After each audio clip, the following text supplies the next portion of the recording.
இந்திய அணியின் அந்த 15 பிளேயர்களுக்கான ஸ்குவாடுக்கு உள்ள எதுக்காக இந்த பிளேயரை திடீர்னு உள்ள சேர்த்தீங்க அப்படின்னு தேர்வுக்குழு தலைவரான அகர்கர் அதே போல சூரியகுமார் இரண்டு பேர்கிட்டயுமே கிடுக்குப்பிடி கேள்வியை நேற்று பத்திரிகையாளர்கள் அவங்க எழுப்பியிருக்காங்க. ஸோ இந்த யாருமே எதிர்பார்க்காத இந்த திடீர் கேள்வியை அதுக்கு பதில் சொல்ல முடியாம அஜித் அகர்கர் அதே போல சூரியகுமார் ரெண்டு பேருமே பத்திரிகையாளர்கள் முன்னாடியே அசிங்கப்பட்டிருக்காங்க. அது மட்டும் இல்லாம அடுத்தடுத்து அவங்க எழுப்பின கேள்வி அது எதுக்குமே சரியான பதில் சொல்ல முடியாம தேர்வுக்குழு தலைவர் அகர்கர் அதே போல சூரியகுமார் இரண்டு பேருமே வாய் அடைச்சு போய் கடைசியா இந்த 15 பிளேயர்களுக்கான ஸ்குவாட் நியாயமான முறையில தேர்வு செய்யப்படல. ஏதோ ஒரு பிரஷர் கட்டாயத்தின் காரணமாக தான் இந்த 15 பிளேயர்களுக்கான ஸ்குவாடை இந்தியா அறிவிச்சிருக்காங்க அப்படின்னு எல்லாருமே வெட்ட வெளிச்சமா தெல்ல தெளிவா உணர்ற மாதிரி தான் நேற்று பத்திரிகையாளர்கள் சந்திப்புல சூரியகுமார் அகர்கர் ரெண்டு பேருமே அவங்க நடந்துகிட்டு இருந்திருக்காங்க. ஸோ அப்படி நேற்று பத்திரிகையாளர்கள் சந்திப்புல அகர்கர் அதே போல சூரியகுமார் அவங்க எல்லாருக்கிட்டையுமே என்னென்ன கேள்வி எழுப்பப்பட்டிருந்தது அப்படிங்கிறத டீட்டெயிலா இப்ப இங்கே பார்க்கலாம். அதுக்கு முன்னாடி இந்த வீடியோவுக்கு லைக் கொடுக்கலனா தயவு செஞ்சு ஒரு லைக்கை கொடுத்துட்டு அப்படியே வீடியோவை கண்டினியூ பண்ணுங்க. வர செப்டம்பர் 9ஆம் தேதியில இருந்து துபாயில நம்ம இந்தியா உள்ளிட்ட 8 நாடுகள் ஆசிய கோப்பை ஆட்டத்தை 2 பிரிவுகளாக பிரிஞ்சு 9ஆம் தேதியில இருந்து விளையாட போறாங்க. இப்படி இருக்க இந்த சீரீஸ்க்கான நம்ம விளையாட போற நம்ம இந்திய அணியின் ஸ்குவாட தான் நேத்து பிசிசிஐ அதிகாரப்பூர்வமா முக்கியமா கேப்டனான சூரியகுமார் அதே போல தேர்வுக்குழு தலைவரான அஜித் அகர்கர் இரண்டு பேருமே பத்திரிகையாளர்கள் சந்திப்புல சந்திச்சு அங்கிருந்த அந்த ஸ்குவாட அதிகாரப்பூர்வமா வெளியிட்டிருந்தாங்க. இந்த ஸ்குவாடை பாக்குறப்ப கம்ப்ளீட்டா எல்லாருக்குமே ஓகே, இந்திய அணி ஒரு நல்ல ஸ்ட்ராங்கான 15 பிளேயர்களுக்கான ஸ்குவாட் அப்படின்னு தான் எல்லாருக்குமே தோணுச்சு. ஆனா ஒரே ஒரு இடத்துல மட்டும் எல்லாருக்குமே அதிர்ச்சியாக தான் இருந்துச்சு. அதுதான் சுரேஷ் ஐயர் அவரை அணியில சேர்க்கப்படாதது. அதே போல அவருக்கு பதிலா சுப்மன் கில் துணை கேப்டன் பதவி கொடுத்தது மட்டும் இல்லாம ஃபர்ஸ்ட் அவரை உள்ள சேர்த்ததே தப்பு. அது மட்டும் இல்லாம அவருக்கு துணை கேப்டன் பதவியும் கொடுத்தது எல்லாருக்குமே பார்க்குற எல்லாருக்குமே ரொம்ப பெரிய அதிர்ச்சியாக தான் இருந்தது. இந்த ஸ்குவாடை அறிவிச்சதுக்கு அப்புறமாங்க தான் உடனடியாக பத்திரிகையாளர்களை சந்திச்சிருந்தாங்க அகர்கர் அதே போல சூரியகுமார். அப்ப பத்திரிகையாளர்கள் ஃபர்ஸ்ட் கேப்டனான சூரியகுமார் அவர்கிட்ட எழுப்பின கேள்வி இதுதான், எதுக்காக சுரேஷ் ஐயர் அவரை அணியின் 15 பிளேயர்களுக்கான ஸ்குவாட்ல சேர்க்கல அப்படிங்கிற கேள்வியை எழுப்பியிருந்தாங்க. ஸோ அதை தொடர்ந்து கடைசியா இந்தியா விளையாண்டிருந்த சாம்பியன்ஸ் ட்ரோஃபியில கூட இந்தியா ஜெயிக்கிறதுக்கு நிறைய முக்கியமான இன்னிங்ஸ் பேட்டிங்கை சுரேஷ் ஐயர் விளையாண்டிருக்காரு. அது மட்டும் இல்லாம நடந்து முடிஞ்ச ஐபிஎல்ல கூட ஒரு கேப்டனாக அணியை ஃபைனல் வரைக்கும் கொண்டு வந்திருக்காரு. அதே போல 600க்கும் அதிகமான ரன், அதுவும் 175 ஸ்ட்ரைக் ரேட், ஒரு T20 பேட்ஸ்மேனுக்கு தேவையான எல்லா திறமையும் சுரேஷ் ஐயர் அவர்கிட்ட இருந்திருக்கு. அதற்கான முழு திறமையையும் ஐபிஎல்ல வெளிப்படுத்தியிருந்தாரு. ஆனாலுமே இப்ப ஆசிய கோப்பையில எதுக்காக சுரேஷ் ஐயரை சேர்க்கல அப்படிங்கிற கேள்வியை அகர்கர் அதே போல சூரியகுமார் இரண்டு பேர் முன்னாடியுமே எழுப்பியிருந்தாங்க. இதுக்கு நடுவுல குறுக்கிட்ட அகர்கர், அதாவது இந்த கேள்வியை பார்த்தீங்கன்னா சூரியகுமார் அவர்கிட்ட தான் கேட்டிருந்தாங்க. ஆனா நடுவுல குறுக்கிட்டு பேசின அகர்கர், அணியில ஒவ்வொரு பிளேயர்களையுமே நாங்க தேர்வு செய்யறப்ப அவங்களுடைய பொசிஷன் அவங்க எந்தெந்த இடத்துல விளையாடுவாங்க அதனுடைய முழு அர்த்தத்தையும் மனசுல வச்சுக்கிட்டு தான் நாங்க இந்த மாதிரி 15 பிளேயர்களுக்கான ஸ்குவாடை தேர்வு செய்வோம். ஸ்ரேயஸ் ஐயர் திறமையான நல்ல சிறந்த பேட்ஸ்மேன் தான். ஆனாலுமே அவருடைய தேவை தற்போது இந்த T20 ஃபார்மேட்ல தேவையில்லை அப்படிங்கிறத நாங்கள் உணர்ந்திருக்கோம். முக்கியமாக ஓடிஐ ஸ்குவாட்னா நிச்சயமா அவர் தேர்வு செஞ்சிருப்போம். ஆனால் இது T20 ஃபார்மேட் தானே, அதனால இதுக்கு முன்னாடியே ஐபிஎல்ல அவர் சிறப்பாக செயல்பட்டிருந்தாலும் இப்போதைக்கு அணியுடைய அந்த ஸ்குவாட் ஃபுல்லா இருக்கு. அதனால நாங்கள் சுரேஷ் ஐயர் அவரை கன்சிடர் பண்ணல அப்படிங்கிற மாதிரி அகர்கர் சொல்லியிருக்காரு. இப்படி இருக்க பத்திரிகையாளர்கள் பார்த்தீங்கன்னா மீண்டும் கிடுக்குப்பிடி கேள்வியை தான் அவங்க எழுப்பியிருந்தாங்க. அப்படி சுரேஷ் ஐயரை நீங்க தேர்வு செய்யல அப்படிங்கிற பட்சத்துல எந்த அடிப்படை காரணம் கொண்டு சுப்மன் கில் அவரை அணிக்குள்ள சேர்த்தீங்க அப்படிங்கிற கேள்வியும் அடுத்து உடனே பாத்தீங்கன்னா எழுப்பியிருந்தாங்க.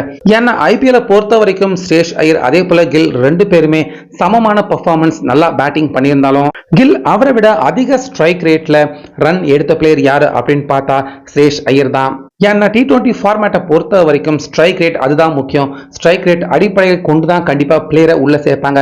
அப்படின்னா நீங்க கில் அவரை டீம்ல சேர்த்திருக்க கூடாது, சுரேஷ் ஐயர் அவரை தானே சேர்த்துக்கணும் அப்படின்னு அடுத்த கிடுக்குப்பிடி கேள்வியை எழுப்பியிருந்தாங்க.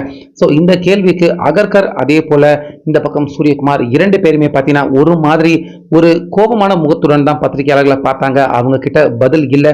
பதில் சொல்ல முடியாம தான் அவங்க திண்டாடிக்கிட்டு இருந்தாங்க. ஆனாலுமே மீண்டும் பாத்தீங்கன்னா அகர்கர் அவர் குறுக்கிட்டு அந்த கேள்விக்கான பதிலை ஏதோ ஒன்று சொல்லி சமாளிச்சாரு. அதாவது தற்போது இந்தியன் டீம்ல அடுத்தடுத்த மேட்சுகள் விளையாண்டு, அதாவது இப்ப இந்தியா அடுத்தடுத்த தொடர்கள், அதாவது டெஸ்ட் சீரீஸ் விளையாண்டு முடிச்ச அந்த ஃபார்ம்லயே தற்போது கில் இருக்காரு. ஆனா சமீபத்திய காலங்களா ஸ்ரேஷ் ஐயர் இன்டர்நேஷனல் ஆட்டங்கள் விளையாடாம இருக்கிறதால தற்போது நல்ல ஃபார்ம்ல இருக்காரு. அப்படிங்கிற காரணத்தால ஸ்ரேஷ் ஐயர் கில் 2 பேருமே நாங்க கம்பேர் பண்றப்ப எங்களுக்கு கில் அவர் பெஸ்ட் சாய்ஸாக இருந்துச்சு. அதனால கில் அவருக்கு நாங்க இந்த தொடர்ல விளையாடுறதுக்கான வாய்ப்பை தந்திருந்தோம் அப்படின்னு அகர்கர் பாத்தீங்கன்னா நடுவுல பூந்து மீண்டும் இந்த கேள்விக்கான பதில சொல்லியிருந்தாரு. அப்ப அடுத்தபடியா உடனே அடுத்த கிடுக்குப்பிடி கேள்வியை எழுப்பியிருந்தாங்க பத்திரிகையாளர்கள். சோ அவங்க சுத்தமா விடுற மாதிரி இல்ல, அடுத்தடுத்த கிடுக்குப்பிடி கேள்வியை எழுப்பியிருந்தாங்க. அப்படி கில் அவர் சிறந்த ஃபார்ம்ல இருக்காரு அப்படின்னா இப்ப ஸ்ரேஷ் ஐயர் அவர் நல்ல ஃபார்ம்ல இல்லையா, எஸ்எஸ்சி ஜெய்ஸ்வால் அவர் சிறந்த ஃபார்ம்ல இல்லையா, இவங்க யாரையுமே தேர்வு செய்யாம குறிப்பா நீங்க கில் மட்டுமே தொடர்ந்து டார்கெட் பண்றதுக்கு என்ன காரணம் அப்படின்னு ஓவராலா கில் அவர் மேல ஏதோ ஒரு பிரஷர் இருக்கு, அவரை தொடர்ந்து தேர்வு செய்யறதுக்கான ஏதோ ஒரு காரணம் பின்னணியில இருக்கு அப்படிங்கிறத முன்வைக்கிற மாதிரியான கேள்வியை பத்திரிகையாளர்கள் எழுப்பியிருந்தாங்க. சோ இதுக்கு மேல பாத்தீங்கன்னா தேர்வுக்குழு தலைவர் அஜித் அகர்கர் அதே போல சூரியகுமார் அவங்க 2 பேரால பத்திரிகையாளர்களை சமாளிக்க முடியாத நிலைமை தான் அவங்களுக்கு ஏற்பட்டுச்சு. பதில் சொல்ல முடியாம என்ன பண்றது அப்படிங்கிறதும் தெரியாம 2 பேருமே ஒரு மாதிரி தடுமாறி ஒரு தடுமாற்றமான நிலையோட தான் 2 பேருமே பத்திரிகையாளர்களும் முன்னாடி உட்கார்ந்துட்டு இருந்தாங்க. சோ அந்த நேரத்துல என்ட்ரி கொடுத்து பேச ஆரம்பிச்ச சூரியகுமார் யாதவ் இந்தியனின் ஸ்குவாட்ல இந்தியன் டீமுக்கு உள்ள இருக்கிற எல்லா பிளேயர்களுமே ஒரு கட்டத்துல அவங்களுடைய திறமையை வெளிப்படுத்தின சிறந்த பிளேயர்கள் தான். அப்படி சிறந்த பிளேயர்கள் எல்லாருமே இருக்கிறப்ப ஒரே தொடர்ல எல்லாருக்குமே கண்டிப்பா வாய்ப்பு கொடுத்துட முடியாது. அவங்களுக்கான சான்சஸ் கிடைக்கிற வரைக்கும் ஒவ்வொரு பிளேயருமே கண்டிப்பா வெயிட் பண்ணி தான் ஆகணும். சோ அந்த வகையில தற்போது கில் அவருக்கு வாய்ப்பு கிடைச்சிருக்கு. அடுத்தடுத்த தொடர்கள நிச்சயமா ஸ்ரேஷ் ஐயர் அவருக்கும் வாய்ப்பு கிடைக்கும். அவங்களுக்கான வாய்ப்பு கிடைக்கிற வரைக்கும் கண்டிப்பா ஸ்ரேஷ் ஐயர் அவரும் நிச்சயமா வெயிட் பண்ணி தான் ஆகணும் அப்படிங்கிற மாதிரி கொஞ்சம் ஏத்துக்கிற மாதிரியான ஏதோ ஒரு பதில பாத்தீங்கன்னா சூரியகுமார் யாதவ் அவரு சொல்லி முடிச்சாரு. ஆனாலுமே பத்திரிகையாளர்கள் அவங்க விடல. அடுத்தபடியா அவங்க கேட்ட கேள்வி, அப்படியே ஸ்குவாட்ல சுப்மன் கில் அவரை சேர்த்திருந்தாலும் அவருக்கு எதுக்காக துணை கேப்டன் பதவியை தந்திருந்தீங்க அப்படிங்கிற அடுத்த கேள்வி பாத்தீங்கன்னா யாருமே எதிர்பார்க்கல. இந்த கேள்வியை அடுத்த இந்த அதிர்ச்சி தரும் கேள்வியை பத்திரிகையாளர்கள் எழுப்பியிருந்தாங்க.